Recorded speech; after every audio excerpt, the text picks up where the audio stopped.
SHOAP ప్రేక్షకులకి నమస్కారం. ఈనాడు మనం చెప్పుకునే విషయం ఏంటంటే భయాలు, వాటి నివారణ. కొన్ని భావాలు. ప్రపంచం అంతా కూడా భయాలతో నిండి ఉంది, దుఃఖంతో నిండి ఉంది. అందుకని మన వాళ్ళు ఏం చేశారంటే మన సంప్రదాయంలో వేదశాస్త్ర పురాణాలని ఆశ్రయించడం, వాటిల్లో భయాన్ని నివృత్తి చేసుకునే మార్గాలు కూడా చెప్పబడ్డాయి అన్నమాట. వాటిని చూడటం జరుగుతుంది. ద్వితీయాద్వైభయం భవతి ఉపనిషత్తులో చెప్తున్నారు. అయినా ఆత్మస్వరూపంగా నువ్వు ఉంటే నీకు భయాలు ఉండవు, ఇవన్నీ భ్రాంతుల వలన వస్తూ ఉంటాయి అని చెప్పారు. అలాగే అభయం వై జనక ప్రాప్తోసి, జనక మహారాజుతో అన్నట్లు నువ్వు అభయాన్ని పొందావు అంటే భయాన్ని జయించావయా అని. నిజానికి ఏంటంటే ప్రపంచంలో చాలా భయాలు ఉన్నాయి. పుట్టినప్పటి నుంచి భయాలు, తెలియకపోవడం వలన భయాలు, అనారోగ్యాల వలన భయాలు, ఇలా ఈ భయాలకి అంతు లేదన్నమాట. ఎన్నో రకాలు వ్యవహారాల్లో భయాలు, ఇలా రకరకాల భయాలన్నీ కూడా చోటు చేసుకుంటున్నాయి. ఇన్ని రకాల భయాల మధ్యలో ఉంటే మానవుడు స్థైర్యాలతోటి పరిస్థితులను ఎలా ఎదుర్కొని ఏ రకంగా జీవయాత్ర సాగిస్తాడు అనేది మనం ఆలోచించుకోవాలి. వివేకానందుడు ఏం చెప్తున్నాడంటే ఫియర్ ఈజ్ హెల్ అంటున్నాడు. అసలు భయపడటమే ఒక నరకం అంటున్నాడు. నరకం ఎక్కడో లేదు, నువ్వు భయపడటమే అని చెప్తున్నాడు. ఇటువంటి పరిస్థితుల్లో అసలు మనం ఏంటంటే ఈ సంసార బాధల్లో ఉంటున్నాం, ఎలా భగవంతుడి యొక్క అనుగ్రహం పొందాలి, నిర్భయంగా ఎలా ఉండాలి అనే మార్గాన్ని అన్వేషణ చేసుకుంటూ ఉంటే ఇవి చాలకుండా కొత్త భయాల్ని మనం సృష్టించుకుంటున్నాం అన్నమాట. ఉన్న భయాలు చాలావా, వార్ధక్యం వస్తుందని భయం, ఎలా జరుగుతుందో అని భయం, డబ్బు లేదే అని భయం, ఇలా రకరకాల భయాలు ఉంటాయి ప్రపంచంలో. అవి సహజంగా ఉంటాయి ప్రతి మానవుడికి. వాటికి ఆందోళన చెందాల్సిన అవసరం లేదు. చక్కగా ఆలోచించి నిర్ణయం తీసుకోవాలి.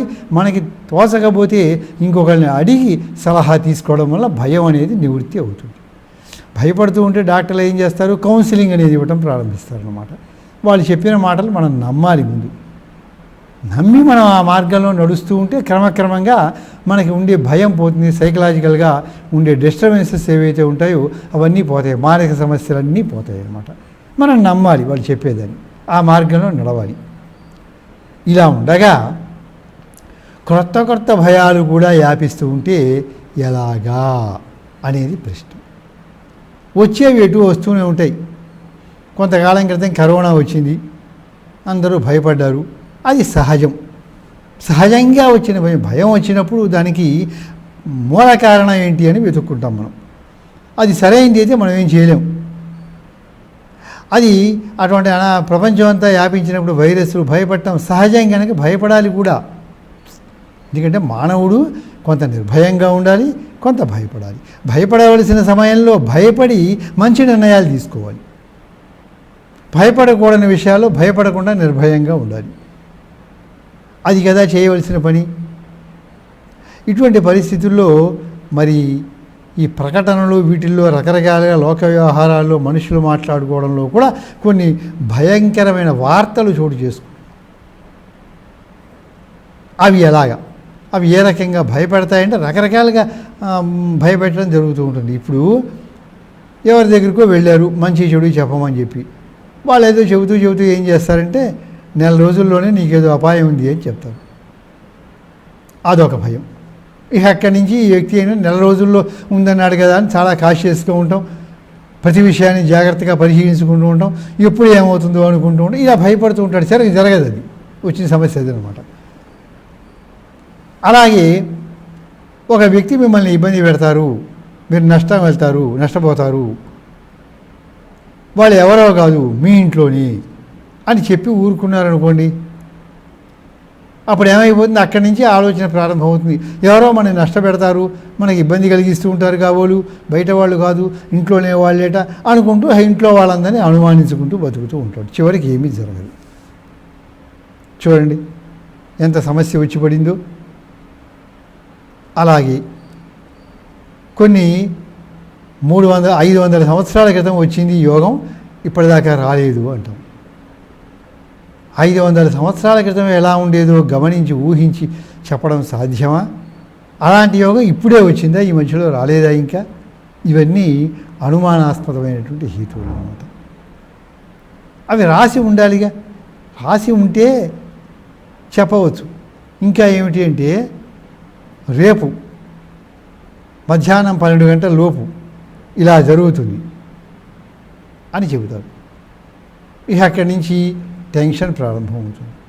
కొంతమంది అనుకుంటారు, మేము ఇలాంటి వాటికి ఏమిటికి జంకమండి, మాకే టెన్షన్ సరే, మీరు ఏం చెప్పినా భయపడం అంటూ ఉంటారు. అదంతా ధైర్యం కోసం వాళ్ళు చెప్పుకునే మాట. వాళ్ళు చెప్పుకుంటారు, ఇతరులకు ధైర్యాన్ని కలిగిస్తారు. కానీ ఒక మూడ్లో వాళ్ళు కూడా భయపడతారు. ఎందుకు? పంచకో వ్యాధి పంచత్వం మర్మభాషక యోగినామప్యమి పంచ ప్రాయణ ఉద్వేగకారక అన్నాడు. వ్యాధి కానీ, మోసగాడు కానీ, మృత్యువు కానీ, అగ్ని కానీ, ఇలాంటి విషయాలు వచ్చినప్పుడు ఎవరైనా బాధపడతారు. భావకో వంచకో వ్యాధి పంచత్వం మర్మభాషక యోగినామప్యమి పంచ ప్రాయేణ ఉద్వేగకారకా. మనం చెప్పేటువంటి విషయాలన్నింటికీ శాస్త్రాల్లో పురాణాల్లో ప్రమాణాలు చూపించి మాత్రమే మనం చెబుతున్నాం. నా సొంత అభిప్రాయములు కావు. వాళ్ళు ఏం చెప్పారు? అగ్ని, ఈ శ్లోకంలో చెప్పారనమాట. అగ్ని, మోసగాడు, వ్యాధి, అలాగే మృత్యువు, ఇలా మర్మ సందేశాలు చేసేటువంటి వాడు, గూఢంగా సందేశాలు చేసేవాడు, వీళ్ళందరి ద్వారా మృత్యు వస్తుంది, ఎవరికైనా భయం కలుగుతుంది అని శ్లోకంలో చెప్పిన విషయాల్ని మనం చెప్పుకుంటున్నాం. కొత్తగా నేను చెప్పడం. దాంట్లో ఏమన్నాడు?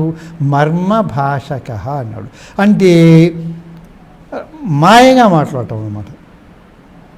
వాడు మాయగా మాట్లాడాడు అనుకోండి, అటేపు ఏదో ప్రమాదం ఉంది, అక్కడ పులి ఉంది అన్నారనుకోండి, వెళ్ళటం మానేసి భయపడతారు.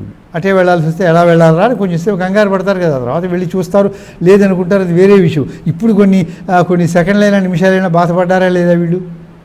అనవసరమైన టెన్షనే కదా వాళ్ళకి. ఈ రకంగా ఎదుటి వ్యక్తికి మనం భయాన్ని కలిగించడం సమంజసమా అనేది మనం ఆలోచిస్తున్నాం. ఒకవేళ నిజమే అయినప్పటికీ కూడా అలా ఎవరు చెప్పరు కదా. ఒక అనారోగ్యం వచ్చి హాస్పిటల్లో చేరాడు, పరిశీలించారు, అతను 2-3 రోజుల కంటే ఉండడు అని డాక్టర్లు చెప్పినప్పుడు ఏం చెప్తారు వాళ్ళు? అక్కడ పక్క మనిషిని పిలిచి అతనికి సంబంధించిన వాళ్ళు ఎవరైనా తెలిస్తే పక్కకి తీసుకెళ్ళి, ఇలా ఉంది బాబు పరిస్థితి, మా ప్రయత్నం మేము చేస్తాము తప్పకుండా, కానీ అనుమానం అని అతనికి మాత్రమే చెబుతారు తప్ప నేరుగా వచ్చి రోగికి చెప్తారు ఆ విషయాన్ని? ఎవరు చెప్పరు కదా. ఈ విన్నవాళ్ళు కూడా వచ్చి రోగి దగ్గరికి వచ్చి, మేము మాట్లాడాం డాక్టర్ గారితో, ఏమీ లేడు, తగ్గిపోతుంది, చాలామందికి వచ్చిందిట, అబ్బో మొన్ననే ఒక ఆయన తగ్గించుకుని వెళ్ళాడు, అది సామాన్యంగా వచ్చింది అని ధైర్యంగా చెప్పడం ధర్మం అవుతుందా? నిజం చెప్తున్నానని అసత్యాన్ని చెప్పడం ధర్మం అవుతుందా? ఆలోచించండి. ఎదుటి వ్యక్తి మనస్సుకి బాధ కలిగించేటట్లుగా చెప్పడం ధర్మమా? ఒకవేళ నిజమే అయితే చెప్పే విధానంలో మార్పు రావాలి, సూచనాప్రాయంగా చెప్పాలి. అంతేగాని అలా చెప్పేస్తే అది పాపం కదా. ఒకసారి ఆలోచించండి, ఇది పాపమా కాదా? సమాజంలో ఎంతోమంది బాధపడుతూ ఫోన్లు చేస్తున్నారు, ఇలా వింటున్నామంటే రకరకాల వార్తలు, ఏమిటి మాకు ఇలా ఉందా భయపడి అడుగుతున్నారు వాళ్ళందరూ కూడాను. పురాణ గాథల్లో కూడా ఓ ఘట్టాన్ని వివరిస్తాం మీకు. అంటే మనం చెప్పేటువంటిది శాస్త్రబద్ధంగా ఉంది అని తెలియజేయడానికి చెప్తున్నాం. 2 ఋషికుమారులు ఉన్నప్పుడు ఒక ఋషికుమారుడు తపస్సు చేసుకుంటూ ఉంటే ఇంకో ఋషికుమారుడు వచ్చి ఏం చేశాడు, వాళ్ళ పిల్లలు అనమాట, వచ్చి ఏం చేశాడంటే ఒక వంకరగా ఉండే కర్ర పడేసి అరే పాము అని భయపెట్టాట. వాడు చూస్తే వంకరగా ఇది ఉండేసరికి చీకట్లో పామేమో అనుకుని భయపడిపోయాడు. వాడు గుండె దడదడ కొట్టుకుంది. వాడు నవ్వుతున్నాడు. అప్పుడు వచ్చి ఏమన్నాడంటే, నువ్వు నిష్కారణంగా భయపెట్టావు, అందుకని నీకు సర్పమే కాటేస్తుంది అని శాపం పెట్టాడు. పురాణంలో ఉన్నటువంటి కథ. ఈ కథ వలన మనం తెలుసుకునే నీతి ఏమిటి? మనం నీతులు తెలుసుకోకపోతే ఇంకా పురాణం దేనికి? పురాణానికి వెళ్ళొచ్చి పురాణ శ్రవణం చేసిన తర్వాత ఏమిటి మనకు అర్థమైంది, మనం ఏం పాటిస్తున్నాం, దీన్ని పాటించాలి జీవితంలో అని అనుకోవాలిగా. ఒక మంచి మొక్క వినడానికేగా వెళ్ళింది. అంటే భయపెట్టడం నేరము. భయపెట్టడం అనేటువంటిది పాపము. హింసలో ఒక భాగం అవతలని భయపెట్టడం. అని మనకి తెలుస్తుంది. ఈ భయం పోగొట్టడానికి ఫిలాసఫర్స్ కూడా కొంత కృషి చేశారు. జిటి కృష్ణమూర్తి గారు కానీ, లేకపోతే ఉపనిషత్తులో ఉన్నవాళ్ళు కానీ, రమణ మహర్షి గారు, ఇలాంటి గొప్పవాళ్ళందరూ కూడా ఏం చేశారంటే ప్రజలలో భయాలు పోగొట్టడం కోసం వేదాంత శాస్త్రాన్ని తీసుకుని చక్కగా విడమరిచి చెప్పారు. వాళ్ళు ఎలా భయపడకుండా ఉండాలో వాళ్ళ ధైర్యస్థైర్యాలు ఇచ్చారు. వాళ్ళకి అలాంటి నైతికమైనటువంటి విలువల్ని కలిగించారు, ధైర్యస్థైర్యాల్ని ఇచ్చారు, ఇస్తున్నారు కూడాను. ఇటువంటి పరిస్థితుల్లో ఎలా పడితే అలా చెప్పుకుంటూ పోతూ ఉంటే అందరూ బలమైన మనస్తత్వం కలిగిన వాళ్ళే ఉండరు కదా. కొంతమంది బలహీన మనస్తత్వం ఉంటారు. బలమైన మనస్తత్వం కలిగిన వాడికి కూడా భయం కలుగుతుంది. ఒక్కోసారి ఎవడైనా కలుగుతుంది. బలమైనటువంటి వ్యక్తి భవిష్యత్తు ఇలా జరుగుతుందని కానీ చెప్పినట్టయితే ఏమో అనే అనుమానం ఎవరికైనా వస్తుంది. వచ్చినా రాకపోయినా భయపెట్టడం తప్పు, అది సరైన పద్ధతి కాదు కదా. ఇంకా ఏమిటి చెప్పేటువంటిది, కొన్ని తరాల పాటు కూర్చుని తిన్నా సరే తరగని ఆస్తి మీ సొంతం అవుతుంది. 10 తరాలు కూర్చున్నా తరగని ఆస్తి వస్తుంది. నిజం అనుకుంటున్నారు. నేను కూడా విని ఓహో నాకే వస్తుంది కాబోలే, నేను కూడా ఆ రాశిలో ఉన్నా కదా అనుకుని ఆ మన్నాడి నుంచి హాయిగా వరండాలు కాళీ కూర్చుంటున్నా. ఎందుకంటే నాకు తరగని అందరూ అడుగుతున్నారు, ఏమంటే రోజు కూర్చుంటున్నారే కాళీ కలుసుకుని దర్జాగా అన్నారు. అంటే చెప్పా, అవును దర్జాగానే కూర్చుంటాను, నాకు కొన్ని తరాల పాటు 10 తరాల పాటు తిన్నా తరగని ఆస్తి రాబోతుంది, ఎవరో చెప్పారండి నాకు అని. ఎన్నాళ్ళు కూర్చున్నా రాలేదు. చూడండి ఎంత హాస్యాస్పదం అయిపోయిందో. ఇవన్నీ కూడా ఎలా చెబుతున్నారు, వాళ్ళ జాతకాన్ని చూసి చెబుతూ ఉంటే జరగకపోవడం తర్వాత విషయం. మొదటి స్టెప్ రైటు అనుకుంటాం. విద్యార్థి రెగ్యులర్గా వస్తున్నాడు పాఠాలకి, సరే వాడు చదువుకుని గొప్ప విద్యావంతుడు అవుతాడా కాదా, ఎంతవరకు చదువుతాడు అనేది రెండో విషయం. మొట్టమొదటి విషయంలో వస్తున్నాడు కనుక వాడిని అభినందిస్తాం, అంతవరకు సమంజసమని. అలాగే వ్యక్తిగతంగా జాతకాలు చూసుకుని కనుక ఫలితాలు చెబితే సరే చెప్పాడు అంటాని మొదటి స్టెప్ రైటు అంటాం. అతను ఏ ప్రమాణాలు ఆధారంగా చేసుకుని చెప్పాడు, అతని పరిజ్ఞానం ఎంత అనే విషయాల గురించి తర్వాత ఆలోచిస్తాం. ఇప్పుడు ఏంటి, గోచారాన్ని చూసి ఇలా చెబుతూ ఉంటే ఇలా జరుగుతాయా గోచారంలో ఉన్నవి? అసలు నాకు అర్థం కాలేదు. గోచారంలో చెప్తే మన భారతీయ సంస్కృతి చాలా గొప్పది, విశిష్టమైంది. అది నేను చెప్పడం కాదు, మీకందరికీ కూడా తెలుసు, మన భారతీయులందరికీ తెలుసు. ఎవరైనా సరే irrespective of caste, cult and creed అనమాట, ఎవడైనా సరే వాడు ఏ వర్గానికి చెందినవాడు ఎవరైనా ఏ మతస్థుడు, మన భారతదేశం గొప్పది అనే విషయంలో ఎవరికీ కూడా సందేహం ఉండదు. గొప్ప గొప్ప మేధావులు, మహానుభావులు, పుణ్యాత్ములు అన్ని వర్గాల్లోనూ అన్ని కాలాల్లోనూ జన్మించిన మాట వాస్తవం. ఎక్కడైనా ఉండొచ్చు, దేశీయ ఎక్కడైనా ఉండొచ్చు కదా. ప్రపంచంలో గొప్పతనం ఎక్కడైనా ఉండవచ్చు, ఎవరిలో అయినా మహానుభావులు ఉండవచ్చు. అది ఒప్పుకుంటున్నాం, మన దేశానికి కూడా ఈ ప్రతిష్టను తెచ్చే విషయం. అయితే మన భారతీయ జీవన విధానం, సంస్కృతి అపహాస్యం అవడానికి కారణం ఏంటంటే ఇలా చెప్పుకుంటూ ఉండటం అన్నమాట.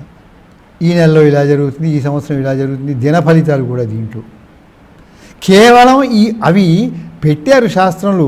నీ వ్యక్తిగత జాతకం కూడా పరిశీలించుకుని చెప్పాలి, ఒక్క గోచారం రీత్యా కాదు. ఈ మాట సత్యం. ఇది నమ్మడానికి సందేహం ఎందుకు అసలు? ఇలా చెప్తున్నారు కదా, నిజమా, ఏమీ అనలేము, సరే కానీ అనుకోవలసినంత తర్జన భర్జనలు అవసరం లేదు. అందరికీ ఇది సత్యమే కదా. మొత్తం జాతకం మీద జీవితం ఆధారపడుతుంది అనుకునే పక్షములో గోచార ఫలితాలు 20% మాత్రమే.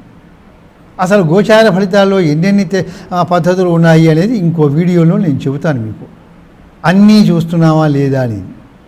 కేవలం చంద్రరాశిని బట్టి గోచారంలో చూస్తే ఆ రాశిలో పుట్టిన వాళ్ళు ఎంతమంది ఇచ్చేస్తాం. వార ఫలితాలు, మాస ఫలితాలు ఇచ్చేస్తూ ఉంటాం, సంవత్సర ఫలితాలు. ఈ రాశి వాళ్ళకి ఇట్లా ప్రపంచ జనాభాలో జనాభాని 12 రకాలుగా విభజించాం.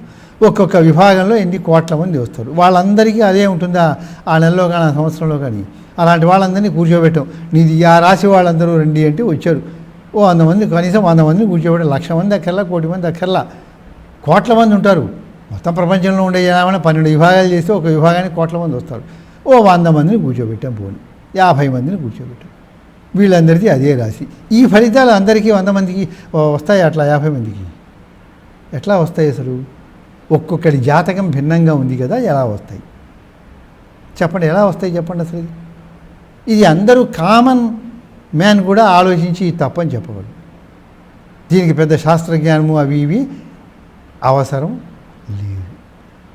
మీ జాతకంలో యాక్సిడెంట్ అయ్యే యోగాలు ఉన్నాయా అని చూసుకోవాలి. వాటికి ఒక అధ్యాయం ఉంటుంది. ప్రమాదముడు అనే శీర్షిక కింద ఒక్కొక్క టాపిక్ మీద ఒక్కొక్క అధ్యాయం ఉంటుంది. ఆ అధ్యాయంలో ఒక రూల్స్ కాదు, ఇలా ఉంటే యాక్సిడెంట్ అవుతుంది అని ఒక రూల్ వచ్చి ఊరు గోడు. అందరికీ ఆ ఒక రూల్ ప్రకారమే అలా జరగదు. యాక్సిడెంట్ అవ్వటానికి 100 రూల్స్ ఇస్తారు. అంటే మాట వరుసగా అంటున్నా 100ని 50 ఇవ్వచ్చు, 40 ఇవ్వచ్చు, 30 ఇవ్వచ్చు, అనేకములు ఉంటాయి అని చెప్పడానికి అంటున్నా మాట వరుసగా అనమాట. ఓ 20 రూల్స్ ఇచ్చాడు అనుకోండి యాక్సిడెంట్ అవ్వడానికి. అవన్నీ అప్లై చేసుకుని మనకు ఉందా లేదా అని చూసి ఉంటే ఉందని లేదని అనుకుని అప్పుడు గోచారం రీత్యా ఎప్పుడు బాగుండదో అప్పుడు అవుతుందని అనుకోవాలి ఈ విషయాన్ని. అంతేగాని నీ వ్యక్తిగత జాతకంలో యాక్సిడెంట్ అయ్యే యోగం లేకపోతే కేవలం ఆ రాశిలో పుట్టిన వాళ్ళందరికీ యాక్సిడెంట్ అవుతుంటే అందరికీ అవుతుందా యాక్సిడెంట్? వాళ్ళ జాతకాలు బాగున్నా సరే అవుతూ ఉంటుందా? అలాగే ఫలానా వ్యక్తికి రాజయోగం పడుతుంది అంటే ఆ రాశిలో ఉన్న వాళ్ళందరికీ కోట్ల మందికి ఇక్కడి నుంచి ఈ రోజు దగ్గర నుంచి అందరికీ రాజయోగాలు పట్టేస్తాయా? ఎందుకు పడతాయి అట్లాగా? వాడి వ్యక్తిగత జాతకంలో దారిద్ర్యం ఉంటుంది, దరిద్ర యోగం ఉంటుంది. వ్యక్తిగత జాతకం దరిద్ర యోగము అని నేను అంటూ ఉంటే అది కష్టం కదా, అందుకని బాధతో అంటున్నారు చిరాకుగా అని మీరు అనుకోకండి. దాని పేరు దరిద్ర యోగము. ఎవరన్నా ఆ మాటే అనాలి, దేవుని చిరాకుతో చెప్పటంలా. దాని పేరు అది దరిద్ర యోగములు ఉంటాయి. జాతకంలో దరిద్ర యోగాలు చాలా ఉంటాయి. 2, 3, 4 కాదు, 50, 60, 70 అక్కడ ఉన్న రూల్స్ ప్రకారం ఒక్కొక్క గ్రంథంలో ఉండే రకరకాల అన్ని యోగాలు ఉంటాయి. అవన్నీ అప్లై చేసుకోవాలి. ఎంత టైం పడుతుంది అప్లై చేయడానికి? ఒక జాతకం మీద అవన్నీ ఆ రూల్స్ అన్నీ చూడడానికి 1 గంట పడుతుంది, కనీసం అరగంట పడుతుంది ఒక రూల్ కోసం. అందుకని వెంటనే చెప్పే జాతక ఫలితాలు కరెక్ట్ కావు. అలాగే అనిష్ట యోగములు అని ఉంటాయి, అవి కొన్ని ఉంటాయి. రేఖాయోగములు అని కొన్ని ఉంటాయి. ఇవన్నీ ఇట్లా ఇంకా చాలా ఉంటాయి. చెడు యోగాలు కూడా ఉంటాయి, ఎందుకుండవు? మంచి యోగాలతో పాటు చెడు యోగాలు కూడా ఉంటాయి అన్నమాట. అవి నీ జాతకంలో దారిద్ర్య యోగమే కనుక ఉంటే బలంగా ఈ గోచారాల్లో ఎన్ని వచ్చినా జరగవు. ప్రధానంగా నీ జాతకంలో ఉంటే, ఇక్కడ మంచి యోగం ఉండి జాతకంలో గోచార నీచ గ్రహస్థితి మంచిది ఉంటే తప్పకుండా జరుగుతుంది. ప్లస్ 2 ప్లస్లు అనమాట. నీ జాతకంలో మంచి ఉండి ఇక్కడ గోచార రీత్యా చెడొస్తే ఒక ప్లస్ ఒక మైనస్ మధ్యస్థంగా ఉంటుంది. నీ జాతకం దరిద్రంగా ఉండి ఇక్కడ జాతకం కూడా భయంకరంగా గోచారంలో వస్తే మైనస్ కలిస్తే ఇంకా ఎక్కువగా ఉంటుంది.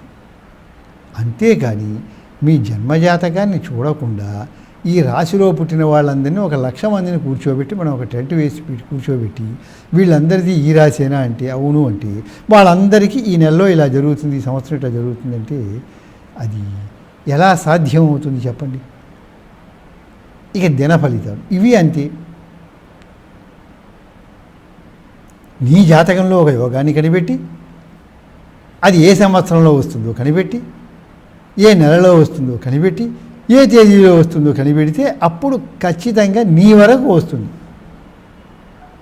అంతేగాని ఈ నక్షత్రంలో ఉన్న వాళ్ళందరికీ అలా వస్తుంది అంటే ఆ నక్షత్రంలో ఎంతమంది ఇందాక రాష్ట్రంలో వేయించు 27 నక్షత్రాలు, ప్రపంచ జనాభా ఇంటూ డివైడెడ్ బై 27 వేసాం. ఒక్కొక్క విభాగానికి ఎంతమంది వస్తారు?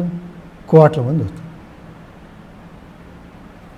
ఆ నక్షత్రంలో పుట్టిన 1,00,00,000 మందిని తీసుకొచ్చి మీకందరికీ ఈరోజు ఇలా జరిగిందా అంటే జరుగుతుందా? వాళ్ళందరికీ వాళ్ళ వ్యక్తిగత జాతకాల వల్ల డిఫర్ అయిపోతూ ఉంటాయి కదా.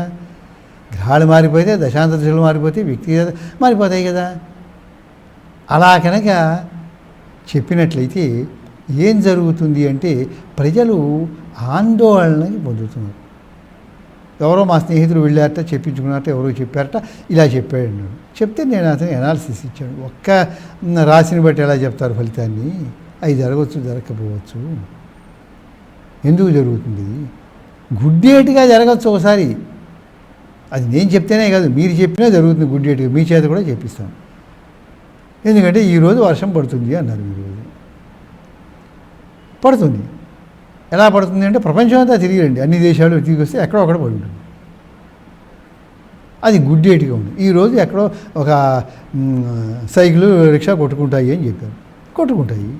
మీరు చెప్పినా జరుగుతుంది.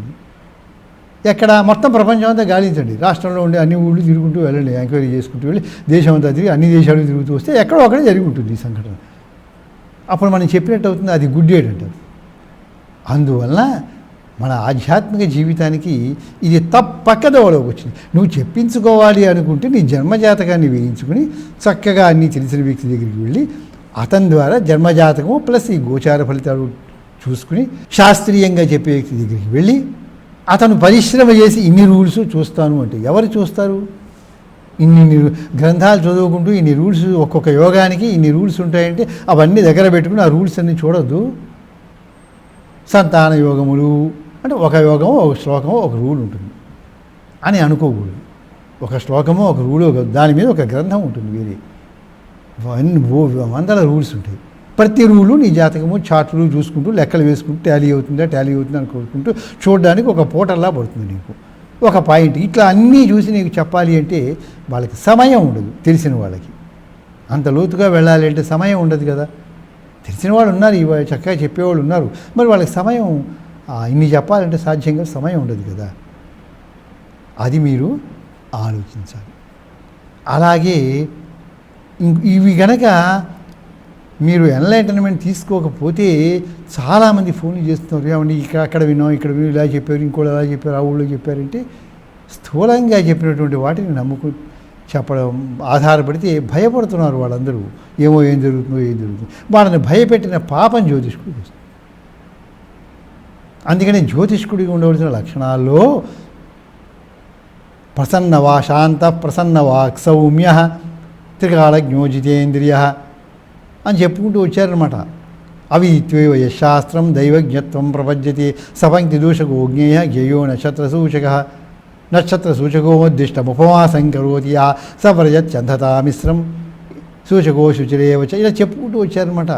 తెలియకుండా ఈరోజు ఉపవాసం ఉండండి అని చెప్పారనుకోండి, ఆ ధర్మశాస్త్రం ప్రకారం చూస్తే ఆ రోజు కాదనుకోండి. కొంతమంది ఈయన మాట విని ఉపవాసం ఉన్నారనుకోండి, ఆ పాపం చెప్పిన ఆయనకు వస్తుంది. అందుకని ఏం చెప్పాడంటే చెప్పేవాళ్ళకి ప్రశాంతంగా ఉండేవాడు, ప్రసన్నవాక్ సౌమ్య, శాస్త్రం తెలిసినవాడు, చెప్పేటప్పుడు నాకు తెలిసింది ఇంతవరకు, నేను చెప్పింది ఇది, జరుగుతుందో జరగదో తెలియదు, నాకు తెలిసిన విషయాలు ఇవి, నాకంటే బాగా చెప్పేవాళ్ళు ఇంకోటి చెబితే చెప్పవచ్చు అని నిర్దుష్టంగా చెప్పేసేయాలి. నాకు తెలిసింది ఇంతే, నాకు చెప్పాను.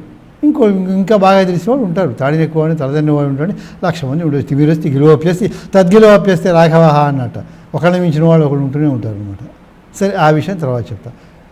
అందుకని అలా చెబితే పర్వాలేదు, కానీ ఖచ్చితంగా ఇలా చెబితే చాలా ఇబ్బందులకు గురవుతున్నారు, టెన్షన్స్ వస్తున్నాయి. అసలే టెన్షన్స్తో ఈ జీవితంలో రకరకాల అనుభూతులు వస్తున్నాయి, దానికి తగ్గట్టు ఈ అనుభూతులు వస్తున్నాయి, చాలా ఇబ్బంది పడుతున్నారు అనమాట. ఒక ఆయన చెప్పారు, అయిపోయిందా సంవత్సరం కంటే నువ్వు బతకమని చెప్పారు. అసలు అలా జ్యోతిష్కుడు కానీ, ఒక లాయర్ కానీ, ఒక వ్యక్తి కానీ, ఒక డాక్టర్ గారు కానీ, ఒక రాజకీయ నాయకుడు ఎవరైనా సరే, ఒక మనిషి కానీ, ఒక పెద్ద మనిషి కానీ అవతల వాళ్ళని భయపెట్టేటట్టుగా చెప్పడం అనేది అసలు సమంజసమా? ఇది భారతీయ ధర్మమా? ధర్మం వచ్చిన వాడికి ఊరట కలగాలి, ధైర్యస్థైర్యాలు కలగాలి. సమస్య ఉండవచ్చు కాక దాన్ని ఎలా అధిగమించాలో ఉపాయాలు చెప్పాలి, ధైర్యస్థైర్యాలు ఇవ్వాలి తప్ప వాళ్ళు భయపడేటట్టుగా చెప్పడం అనేది అది ఏ పద్ధతిలో చూసినా సమంజసం కాదు. తరువాత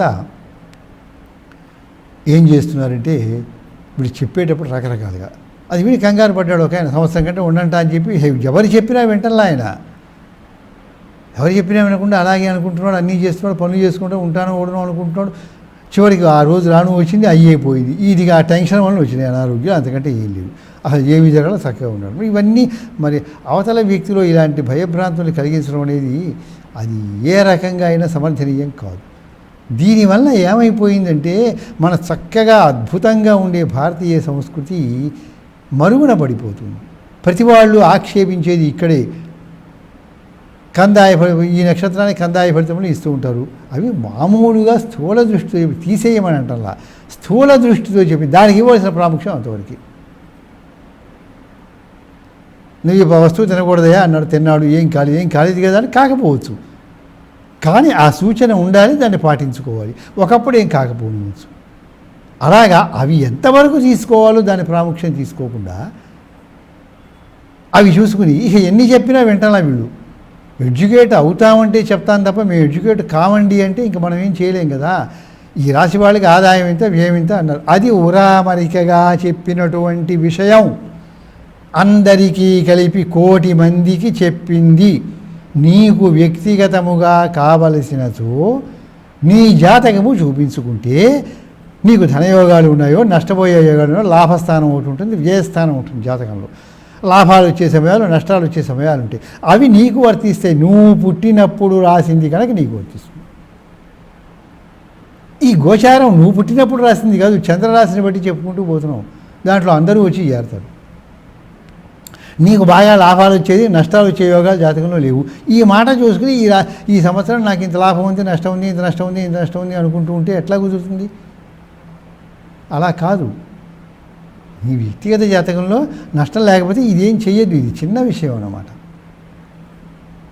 కనుక మీ వ్యక్తిగతంగా చూసుకోవాలి తప్ప ఇక్కడ ఇచ్చేదాన్ని దీన్ని చాలామంది కాదన్నారు. నేనంటాం కాదు, నిజమైనటువంటి వేదాంతులు, తత్వజ్ఞానం చెప్పినటువంటి వాళ్ళు, గొప్పవాళ్ళు, ఆదర్శంగా ఉన్నటువంటి వాళ్ళు, సమాజానికి మంచి చెప్పిన వాళ్ళు ఎవ్వరూ దీన్ని పెద్దగా పట్టించుకోరు. దీని మీద ఆధారపడని ఎవడు చెప్పడం.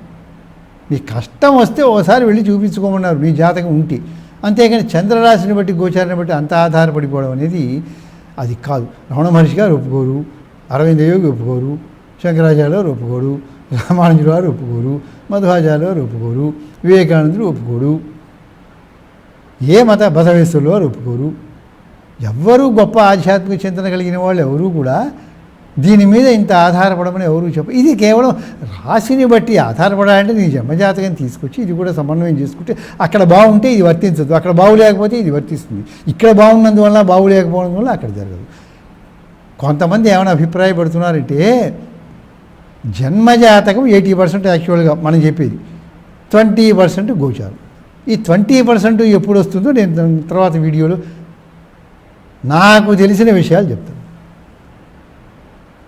అయితే వాళ్ళు ఏమంటున్నారంటే, కొంతమంది ఏమైనా అభిప్రాయపడుతున్నారంటే జాతకం కంటే గోచారం గొప్పది. అయితే కొంతమంది పాపం చెప్పేవాళ్ళు ఏం చెప్తున్నారంటే జన్మజాతకంతో చూసుకోవాలి, అదే ఎక్కువ పర్సెంటేజ్, తక్కువ పర్సెంటేజ్ ఫలితాలు చెప్పేవాళ్ళు కూడా కొంతమంది చెప్తున్నారు ఆ మాట. కొంతమంది అనుకుంటున్నారంటే అభిప్రాయం, ఒక ఆయనతో చెప్పాట ఒక ఆయన ఏమనంటే ఈ గోచారమే 100% ఉంటుంది, జన్మజాతకంతో సంబంధం లేదు. ప్రపంచం అంతా కూడా గోచారం అనేది జరుగుతుంది. జరిగే సంఘటనలు కూడా గోచారం నుంచే జరుగుతాయి. ప్రపంచ భవిష్యత్తు, దేశ భవిష్యత్తు చెప్పడానికి గోచారం ఉపయోగపడుతుంది. అక్కడ కరెక్టే ఆ మాట. ఎందుకంటే ప్రపంచం ఎప్పుడు పుట్టిందో జన్మజాతకం ఎవరేస్తారు? బ్రహ్మదేవుడు సృష్టి ఎప్పుడు చేశాడో కనుక్కుని అప్పుడు ఈ జాతకం చూసుకోవాలన్నమాట. దాని జాతక చక్రం వేసుకుని చెప్పాలి. అది ఉండదు. సృష్టి ఎప్పుడు ప్రారంభమైందో దానికి జాతకం వేసేవాడు ఎవరు లేడు. ఇక్కడ ప్రపంచానికి జాతకం ఎలా ఉంటుంది? వ్యక్తిగా ఉంటుంది. కానీ కనుక ప్రపంచానికి జాతకం లేదు కనుక దేని మీద ఆధారపడాలి? ప్రపంచ భవిష్యత్తు తెలియడానికి గోచారం మీద ఆధారపడాలి. కనుక గోచార ఫలితాల వల్ల దేశము, ప్రపంచము, వాటిల్లో వచ్చే మార్పులు అవి చెప్పడానికి గోచారం ఉపయోగపడుతుంది. ఏదో భయంకరమైన కరోనా వచ్చింది, ఓ చోట ఉప్పెన్లు జరిగినాయి కదా, గోచారంలో చెప్పినట్టు వచ్చింది కదా అని వస్తాయి. ప్రపంచ భవిష్యత్తుకు ఉపయోగపడుతుంది. వ్యక్తిగతంగా గోచారం 20%. ప్రపంచ భవిష్యత్తు గురించి చెప్తున్నాగా, జగలగ్నం, వర్షలగ్నం అనేది ప్రపంచ భవిష్యత్తు గురించి, దేశ భవిష్యత్తు చెప్తున్నారు కదా, అది దానికి సంబంధించింది. వ్యక్తిగతంగా 20%. మీ పూర్తి జాతకంతో కంపేర్ చేసి చూసుకుంటే వస్తుందన్నమాట. అలా కాకుండా దీన్ని ఎవరు ఒప్పుకోరు. ఎందుకంటే సంఘ సంస్కరణ చేసిన వాళ్ళు దయానంద సరస్వతి దీన్ని ఒప్పుకోవాలా. ప్రముఖ ఆధ్యాత్మిక దయానంద సరస్వతి ఆర్య సమాజ స్థాపకులు, ఆయన ఒప్పుకోవాలా. వివేకానందుడు ఒప్పుకోవాలి. ఇది సూపర్ స్టిషన్ అన్నారు, కొట్టిపారేశాడు. చాలా ఇచ్చాడు వివేకానందుడు. మన సమాజం బాగుపడాలంటే ముందు వీటి నుంచి మనం బయటపడాలి అని. దేనికి ఎంత ప్రాముఖ్యం ఇవ్వాలి, దేంట్లో నిజం ఎంత, ఏది ఎలా సమన్వయం చేసుకోవాలి అనేది మనం చూసుకోకుండా ఈ భయాలన్నీ పెట్టుకుంటే మానవులు చాలా భయపడుతున్నారు. చాలామంది భయపడుతూ ఫోన్లు చేస్తున్నారు, ఏమండి అలాగే అవుతుందా అని. అసలు మీరు ఒక ఆయన మా స్నేహితుడు చేశాడు, చెప్తున్నాయండి నా గురించి ఏదో వింటున్నాయండి, మొదట్లో మంచి మంచి ఫలితాలు చెప్తున్నాడు, కానీ మధ్యలో నాకు డౌట్ వచ్చి ఆపేశాను. ఈ మంచి జరుగుతుంది అనేది జరిగితే జరుగుతుంది, జరగకపోతే నష్టమేం లేదు. ఇంత చెప్పిన తర్వాత చివరికి నీకేదో వస్తుందని చెడు చెప్తాడు. అది విన్నప్పటి నుంచి నాకు గిలే ఏర్పడుతుంది, వినమంటారా వద్దంటారా అని ఫోన్ చేశాడు. ఒక అసలు చూడొద్దు అని చెప్పాడు. అది మీరు వినద్దు, వ్యక్తిగతంగా చూపించుకోండి తప్ప మొత్తం మీద సామూహికంగా దేశానికి ప్రపంచానికి జరుగుతాయి. అవి అలా చెప్పుకోండి, ఫలానా ఉప్పెన్లు వచ్చినాయి, వైరస్లు వచ్చినాయి, ఇంకోటి వచ్చినాయి, అవి ఉపయోగపడతాయి. వాటికి రాదంటారు, ఎందుకంటే దానికి గోచారం మీదే కదా, దానికి జన్మజాతకాలు లేవు కదా. అది ఎప్పుడు పుట్టిందో చూసి దానికి కూడా 7 జాతకం ఉండేది, హాస్యాస్పదంగా ఉంటుంది. అందుకని అసలు చూడదని చెప్పారు. చూడండి, మీ కరోనా టైంలో కూడా చాలామంది ఏం చెప్పారంటే ఆదర్శంగా ఉండటం కోసం, చక్కగా ఉండటం కోసం, భయాలు పోగొట్టడం కోసం డాక్టర్లు అనుకోండి అందరూ కూడా ఏం చెప్పారంటే మీరు ఆ వార్తలు చూడవద్దు అని చెప్పారు. చూసి దెబ్బతిన్నవాళ్ళు ఉన్నారు. అలాగే ఇలాంటి ప్రకటనలు, వార్తలు వాళ్ళు చెప్పారు వీళ్ళు చెప్పారు అని కనుక చెప్పుకుంటూ వస్తూ ఉంటే వీళ్ళ మనస్సు చెడిపోయే అవకాశం వస్తుంది. ఒక వ్యక్తి మీ జీవితంలో ప్రవేశిస్తాడు, అతని వల్ల మీకు నష్టం రాబోతుంది. పైగా దీనికి సమయం కూడా 8 గంటల 5 నిమిషాలకి, 5:30 గంటలు, 8 గంటల 5 నిమిషాల కంటే 2 గంటలు అట్లా అసలే జరగదంటుంటే 2 గంటల 2 నిమిషాలు జరిగేది ఏంటి? అందుకని మనం ఆధ్యాత్మిక జీవితం చేసేవాళ్ళు, ఈ మంచి సూక్తులు వినేవాళ్ళు, మంచి వినేవాళ్ళు కూడా ఇక్కడి నుంచి మనం ఇది తెలుసుకుని బయటపడాలి. మనం లేకుండా మళ్ళీ ఇది పెట్టుకుంటే చాదస్తం, మన వాళ్ళు చాదస్తం అయిపోతూ ఉంటుంది అన్నమాట. ఇదంతా అది అప్రామాణికమైనటువంటి విషయం అన్నమాట. కనుక మొత్తం మీద ఒక వాక్యంలో గోచార ఫలితములు 20% మీ జన్మజాతకం ఉండి, అది కూడా బాగా శాస్త్రం చదువుకున్న వాళ్ళ దగ్గరికి వెళ్తే, వాళ్ళు విశ్లేషణ చేస్తే, వాళ్ళకి రాగద్వేషాలు లేకపోతే, వాళ్ళు కమర్షియల్ కాకపోతే, వాళ్ళు మీ మంచికి చూసేవాళ్ళు అయితే, మీ శ్రేయోభిలాషులు అయితే, అప్పుడు ఈ గోచారంతో సమన్వయం చేసుకుని ఫలితాలు చెప్పించుకోవాలి తప్ప కేవలం రాశి ఫలితాలని వాటిని చూసి మీరు భయభ్రాంతులు కావద్దు అని నాకు తోచిన మాట. నిర్ణయాలు మీవే. దీన్ని స్వీకరించేవాళ్ళు స్వీకరించవచ్చు, కాదనుకునేవాళ్ళు కాదనుకోవచ్చు. అది మీ వ్యక్తిగతమైనటువంటి అభిప్రాయం తప్ప నా అభిప్రాయం స్వస్తి.